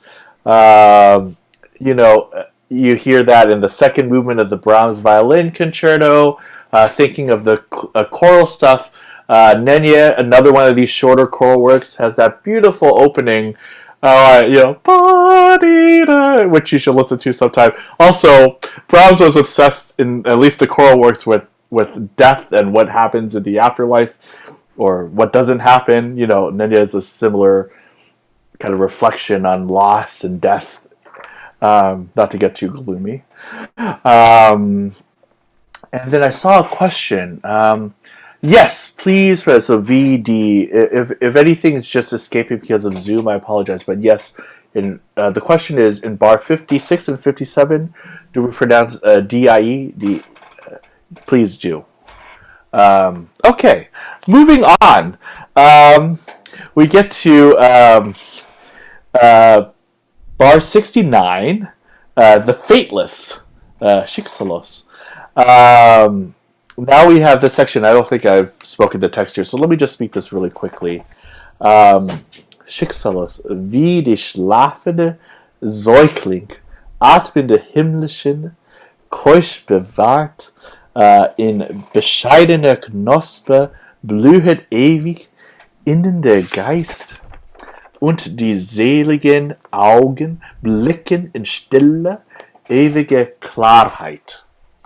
The fateless, those who are free from fate, like the slumbering sucklings, breathe the immortals, those up on high himmlischen, keusch, those who are chaste or pure, bewahrt, unsullied, in bescheidener Knospe, in these modest buds that blüht ewig, blooms forever, and then the Geist, the flower of their spirit, und die seligen Augen, and the eyes of the blessed, blicken in stille, ewige Klarheit.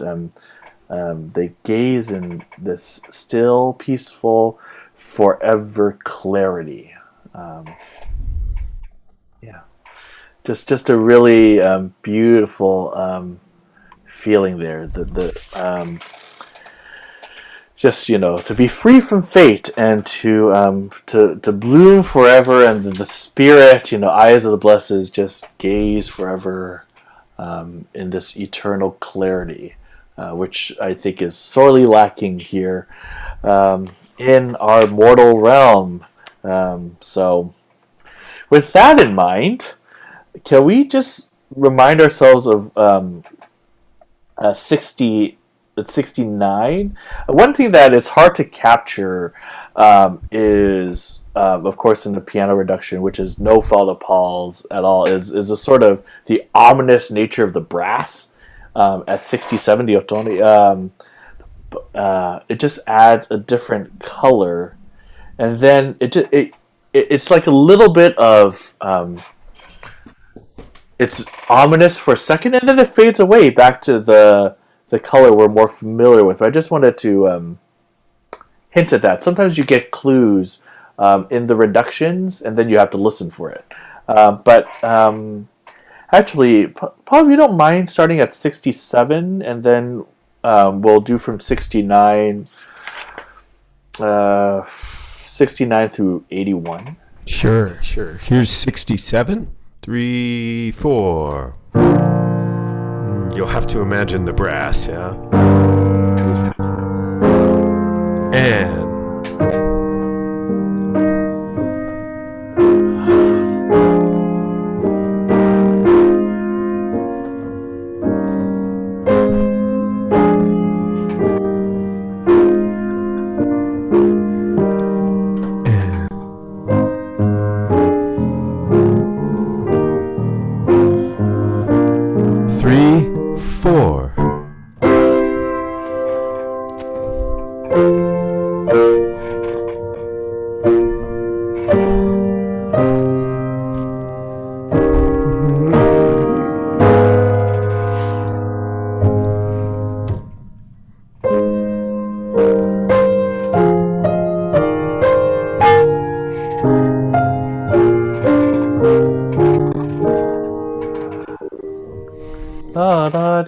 And the flute takes over. Lovely. Yeah, the brass, a little bit of ominous. Thank you. I saw the clouds darken on the Zoom screens. Couple of things I want to point out here. How tight, again, the construction is of many things. How it's related to stuff we've heard before. But in the melody, sopranos this time, da da da da da dee dee dee dee.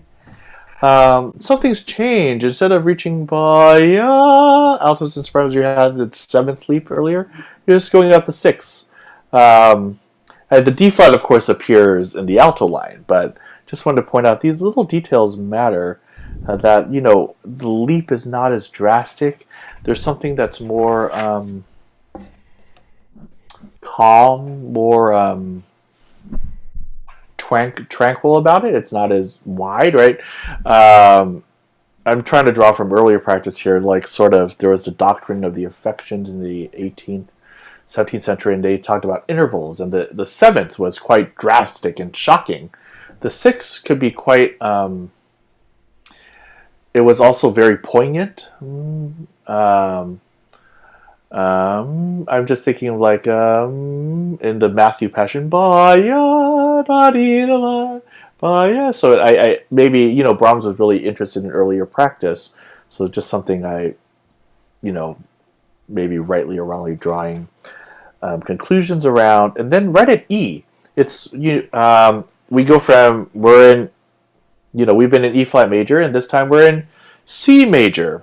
So to get to E flat major to C major, you can just move your E flat up to E natural, and then the B flat up a whole step to C, and you get that chord. If you don't mind playing that transformation for us, Paul. Sure.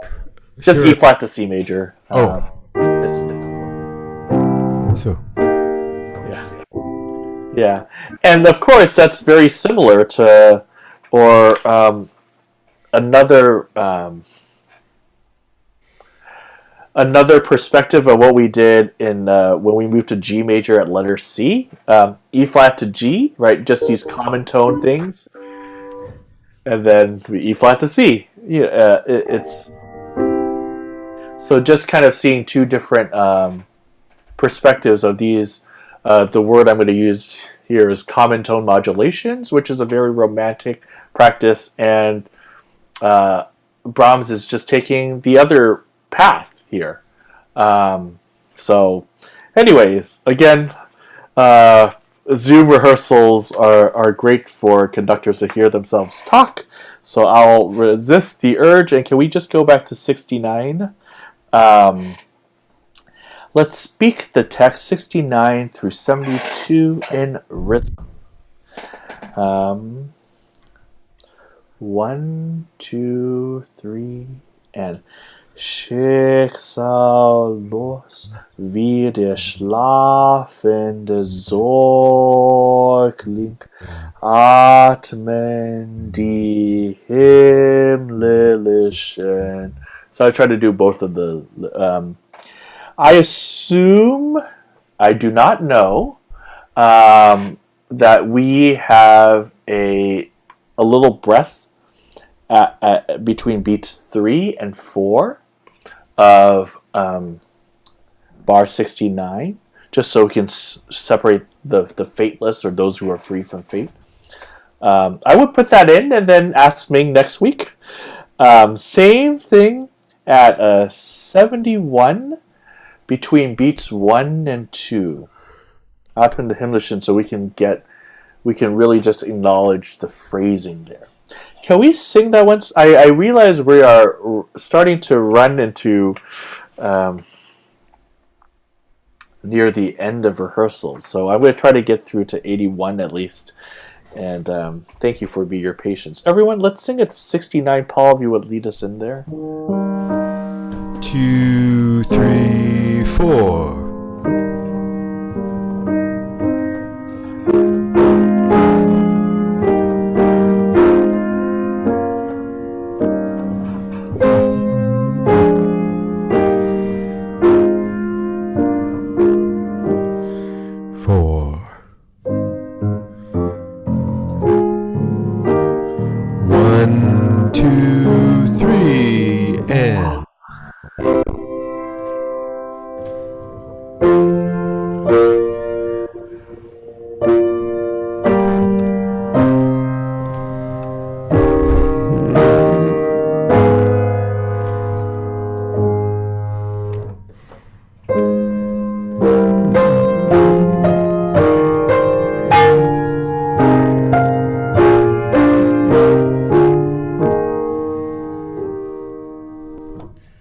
Lovely. Okay. And then hopefully everyone feels really the surprise of E. I'd be interested.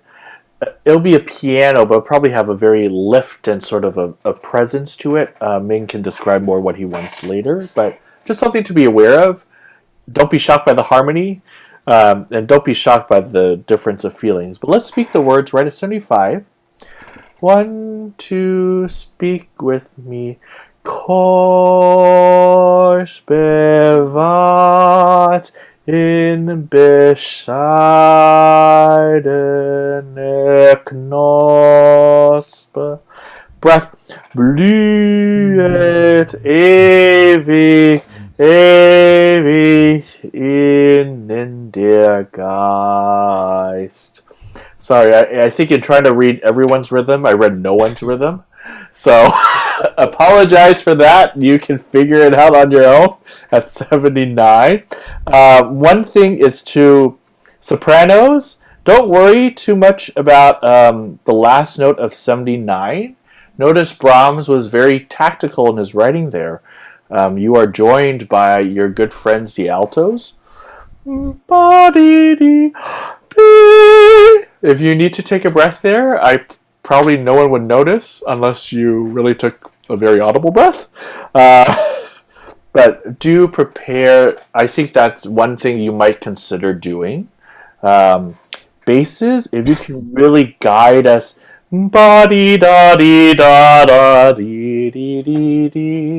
Lovely scale, nothing like a simple and effective scale to guide harmonic motion.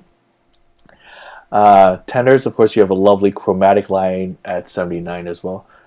E flat, E natural, F flat, E chromatics are intense for a good reason.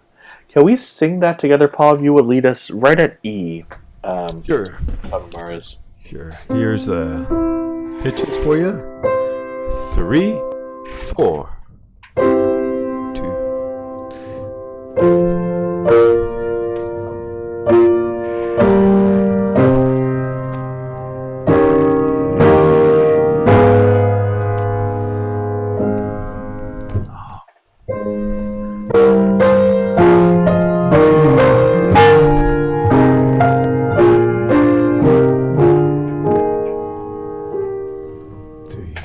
Thank you. I hear that rehearsal ends at 9.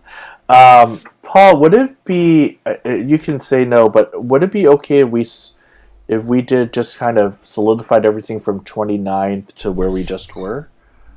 Sure. Let's So, do it. thank you, everyone. This is your chance to just put some of the things I said in action. Hopefully, some of it was useful. If anything, you can.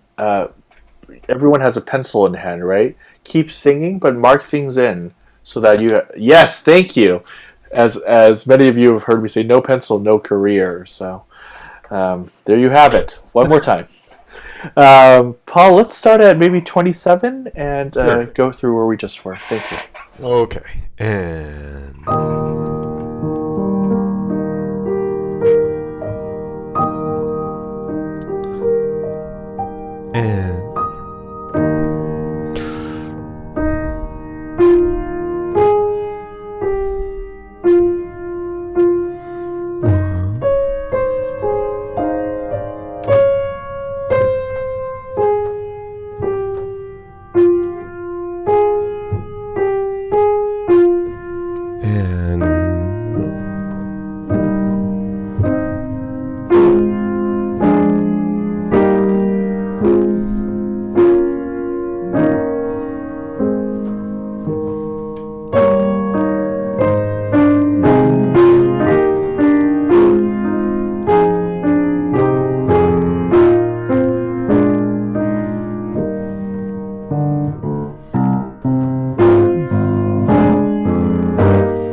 Thank you, Paul. Thank you, everyone. Pleasure.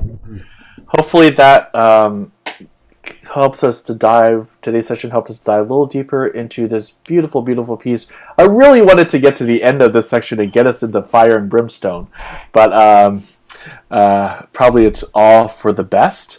Again, just thank you to all of you for your patience and for your good cheer, and I really look forward to hearing the concert if and when it happens, and maybe seeing some of you live. I'm happy to stay on, and if anyone has any questions or just wants to keep saying hi, good to see so many of you, and just a good chance to do so.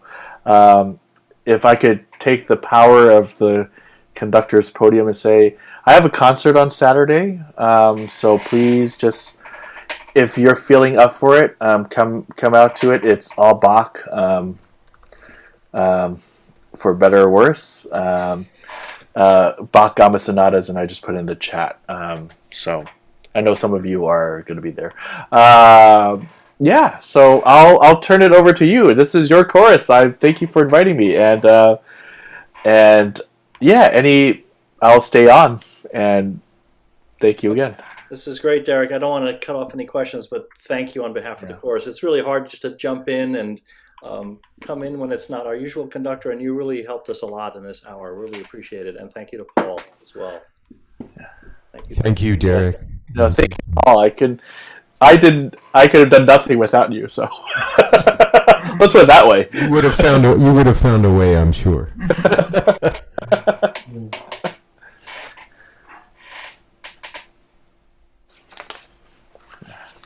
Nice comments in the chat. Yeah, That's thank a you. great deal. Yeah. Yeah.